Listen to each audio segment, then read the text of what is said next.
So, Dr. Chai, it's 1 year since the anniversary of the train derailment in your town. Can you tell us how your life is different now and how you're feeling at this 1 year anniversary? Life used to be a lot more carefree. I'm one of the ones that if I stay away from the creeks, then I'm fine. So I know people are still getting sick in town. I'm just a bit outside of town. Um, what has happened is the added stress and worry about what's going to happen. We're actually moving. We're not going to stay there because I'm too close to the creek and the park to be comfortable on a private well. But every moment of my life is either talking to residents that are worried. There's messages all day and all night. And then, of course, my run for Congress is just, it's a whole different world. There's currently, I think I got like maybe 4 or 5 hours of sleep last night. I'd be doing home repairs, doing things around the house. Before this all happened, I was rehabbing a vintage RV, and that's just sitting there. So just life is just put on hold for over a year now. So, this prompted your run for Congress then? It did. It did. I'm not a politician. I don't know. I know what I like in politics, and I know who I vote for, and I know what I think is wrong and what is right. But I didn't follow politics. Like if you asked me about a particular politician, what they were doing at the moment, I wouldn't know. Like a lot of people do know. But I think at one point, I think most East Palestine residents can relate to what I'm going to say. When you are up against a big corporation and you're up against the government, and it's just lies, and obviously they're lying about the when you can visibly see the contamination, but they're telling you it's not there, then it makes you wonder what else is there. But when you keep fighting and nothing ever happens, there's no ramifications to these companies, you kind of become like a zombie. You just kind of give up, like you're in a catatonic state. You get a little depressed, you lose some of your energy or your vigor. And I came home on one night after work. It was a busy night seeing patients, and it was a Wednesday night, I remember. And my wife was cooking dinner, and I walked in the kitchen, and she didn't even say hello. She said nothing, but she turned to me and said, "Hey, Rick, you need to run for Bill Johnson's seat." Bill Johnson is our rep here, our congressional rep, and he stepped down to take a position at YSU, a presidency. So I thought for just like 30 seconds. And here's how I describe it when I thought back. If you've seen the movie Shawshank Redemption, you see Andy Dufresne, he's carving his initials in the cell wall, and a little chunk of concrete, the failing concrete, falls out. And all of a sudden, he's just hit with this thought, I can get out of here. So I thought, hey, this is a way out for not only myself, but for the residents, and to just shove this shit down their throats, because when I win, I will not shut up about East Palestine. People outside of East Palestine in my district, I'm not a one-trick pony. I know how to get things done. In my 30s, I built one of the largest chiropractic offices in the nation. I'm a pretty good communicator. I can bring people together. And I will fight just as hard for the entire district as I will for East Palestine. All the exposing the lies, the corruption, the greed, and the local politicians and local people called us greedy because we're complaining about what happened to people and the people in the displaced home, like their homes, they're waiting for some big pot of gold at the end of the rainbow. I have always said it's the people that are picking on the people that have been hurt that are the ones expecting the big pot of gold at the end of the rainbow, because the entity that caused this entire mess is the one that's in charge of the cleanup.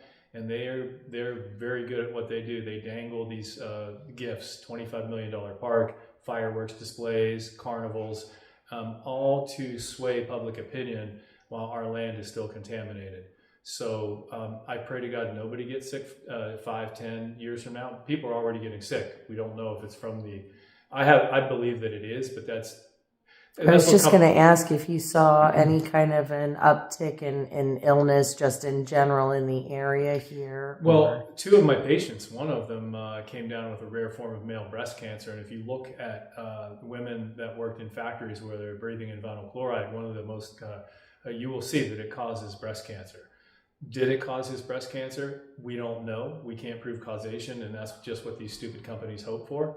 And then a second person that was never, the one convenience store, the bigger one, the more well-known one in town, they were evacuated when this happened initially.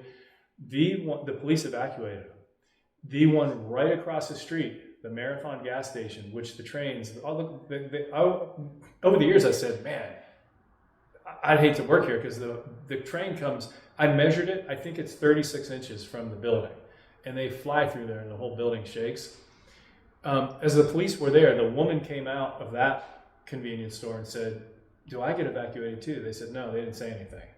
I mean, you evacuate the convenience store right across the street, but you don't evacuate the other one. So this woman breathed in vinyl chloride in the initial burn, and she just had constant vomiting. She got very sick, among other things. I can't remember all her symptoms, but she also had just had a double mastectomy for breast cancer. So I don't know of her ever having any major health problems. So we're going to see how much more comes up in the future if we have a higher ratio in our town of cancers and illness. It's a little too early to see, but we're already seeing a couple of things that shock me. Now, you mentioned that your home, you feel uncomfortable with your well being so close and all of that, even though you're not right directly on top of the ground zero site, so to speak. Now, you have this amazing practice here where you help all these different people. Are you planning on keeping your practice in town? I'll keep my practice, yes. Yeah. Okay, But so you're just moving a little further out. I own a piece of land about 15 miles out of town. Every man-made theory seems to often, most theories seem to have chinks in their armor. When they say, well, the aquifer flows this way, I don't give a shit which way you tell me it flows. If you throw chemicals in an aquifer, I'm out of there. They say everything they say, and if they said everything they said was, I had nothing that was contradicted, then I might believe them more. But so many things they said here. No chemicals in the creek. Oh my God, chemicals in the creek. We'll send this robot dog through the tunnel. Oh, air's fine, water's fine there too. I go through the tunnel with military gear and there's chemicals coming all around my feet.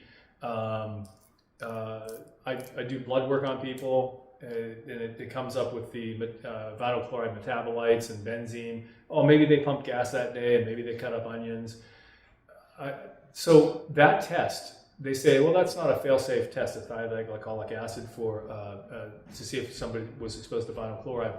That test was good enough for the Asian children that live near a petrol plant, that they were coming up with a lot of illness. So when they showed high levels of that in their blood, in urine, they moved those kids out of that area and put them in a different elementary school away from those petrol plants. If that test was good enough to move those children out of their elementary schools, how all of a sudden is that test not good enough in East Palestine? Okay. Yeah, that's a very good question. As we talk about these things, I remember the first day I met you over at Kayla's, at the fire company there. We were doing the donation distribution, and I remember you're like, "Who are you?" I knew who you were. Oh, okay, okay. But what I wanted to ask you is, like, on a personal level. I mean, okay, so for me, I can observe from here. I remember certain things about you from a year ago. And looking at you today, I can see some of the physical effects that I can see in your face, your skin. What do you notice on a personal level? Do you have anything that you really notice that's like bothersome for you out of all of the symptoms that have been going around? Ailments? Yes. No, I don't. And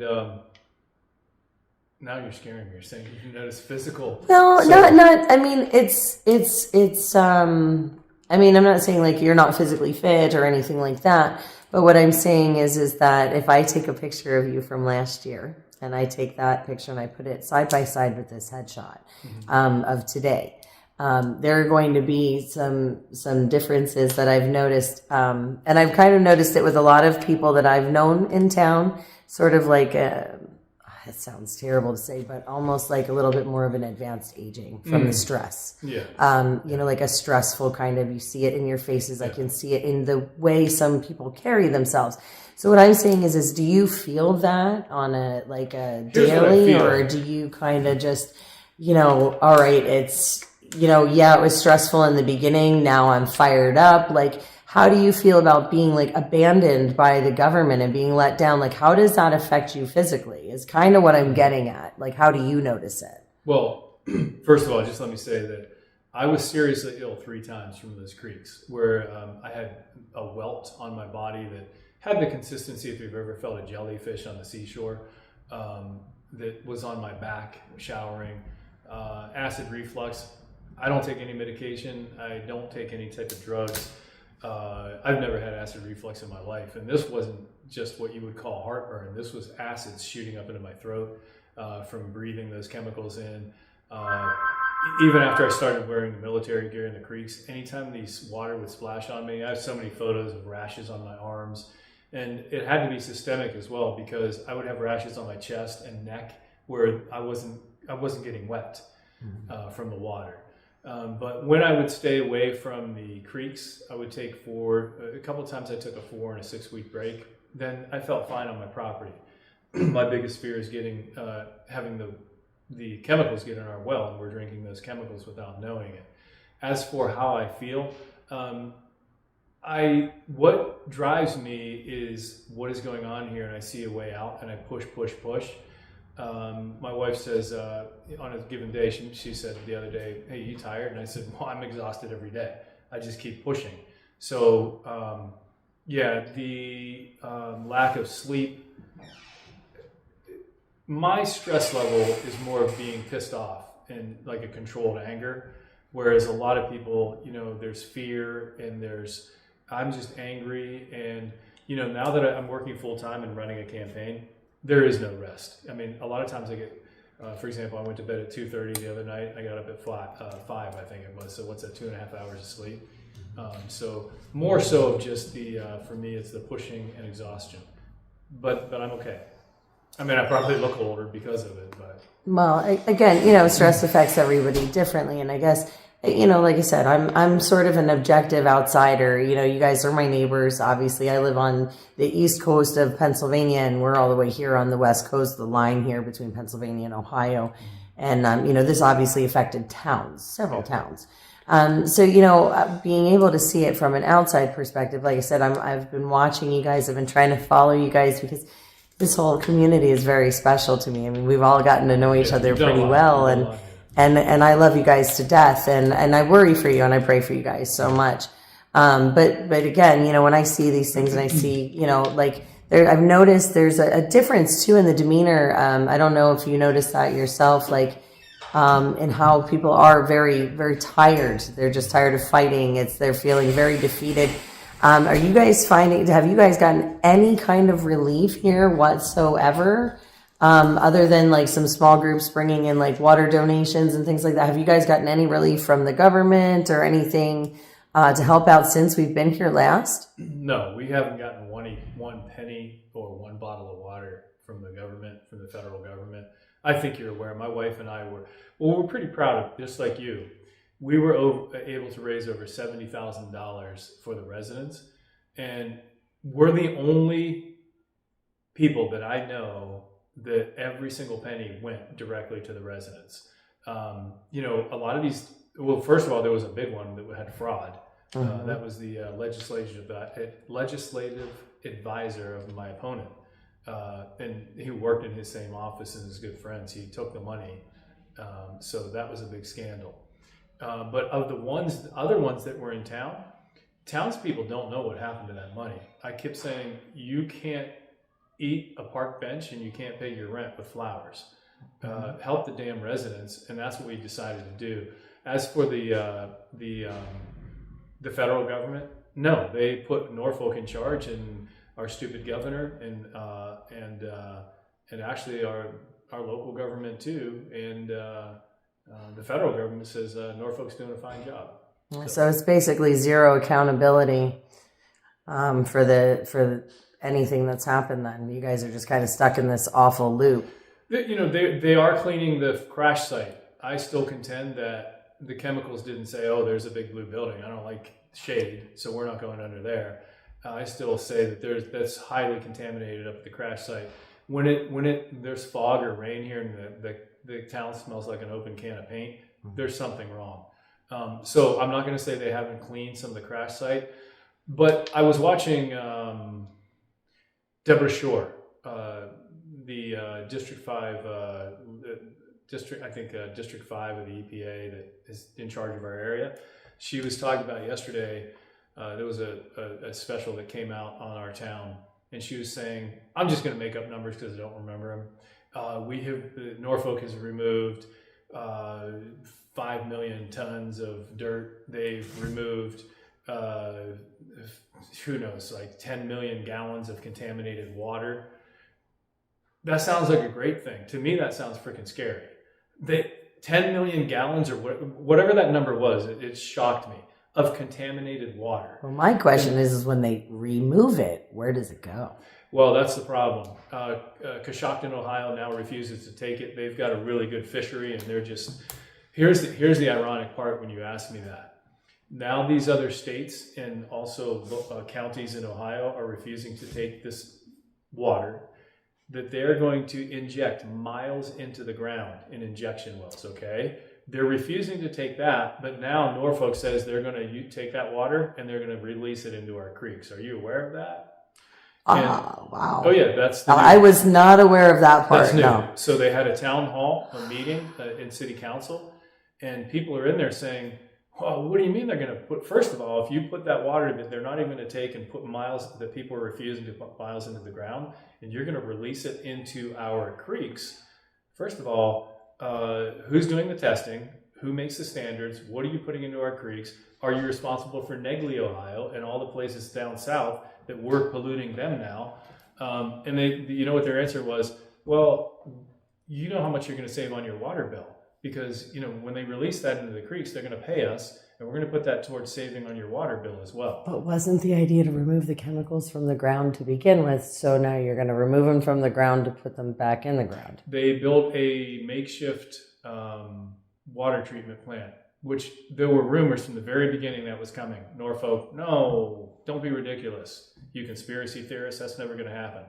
Every little conspiracy theory that the most outlandish thing that people would say in town, we've all seen them. Now they're building, or they built a water treatment plant that say that they're going to take that contaminated water down to safe levels. They're going to release it into our creeks. Wow.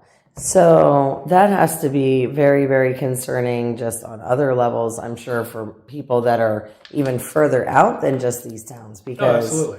I mean, so do you know how far that water treatment facility, this makeshift one you're talking about, do you know how big of an area that covers? Or no, they're treating the contaminated water. So my guess is, those big 2 Shamu tanks and the 6 tanks that are, they'll treat that water, then they'll release it into the creeks.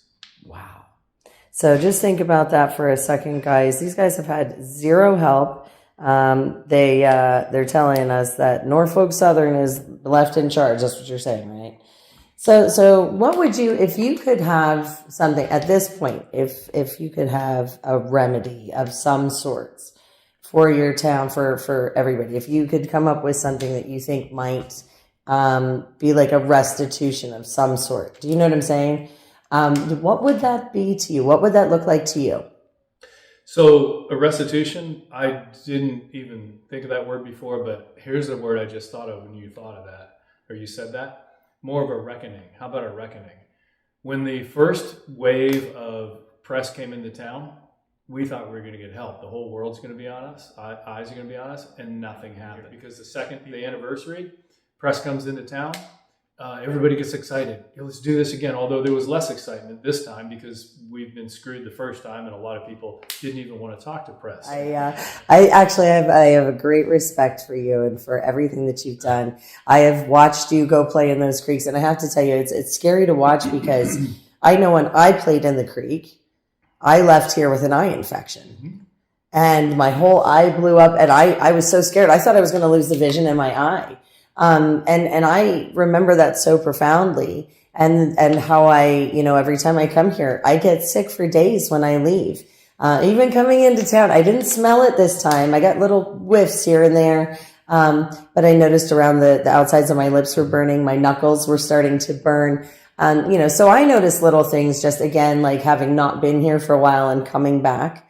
And I'm curious to see how my body handles it this time, because obviously, you do build some resistance, I think, to this, unfortunately, and that's a terrible way to put it. And they have removed a lot of chemicals. They have, so it's not as strong when it does rain or like foggy. But even this weekend, when the longer you're here and you're in the middle of town, the more you're going to be affected. There were several media personnel that they got nosebleeds when they were here. And when you mentioned the eye infection, I forgot.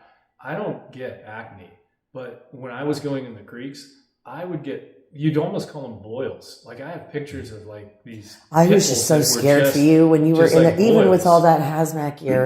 And, I pray for you guys a lot, because what you're doing is fantastic. The people need a voice. And it is amazing to see somebody like you standing up and saying, listen, I'm not going to be silenced. I'm not going to back down. You have a resilience that is just absolutely admirable. And I think it's important that, nobody is forgotten here in these towns. And we hope to be able to help you, your fellow townsmen and stuff here. We are working on that donation drive so we can bring some of those basics in, because I know you guys in this area, this is not a very rich area. It's a nice rural little town, and I know that a lot of expenses, you guys have all those extra filters and things that people have been buying for their homes, and those are huge expenses. So, we're hoping to help you guys out and hoping to show America that, we as Americans, as countrymen, we can unite, and we can be heard, and we can be a voice, and we can stand up for the little guy. And I appreciate you very much for standing up for the little guy. Thank you. And we did this in reverse, because months ago I asked to interview you. And I know. Never, just because of time constraints and whatever, it never happened. So you're actually interviewing me. So hopefully you come back in town someday. We can switch it around. Well, I'll be here on the 23rd. March 23rd. That's it. Yeah. And Thank you for your time. Give me a hug. This is great.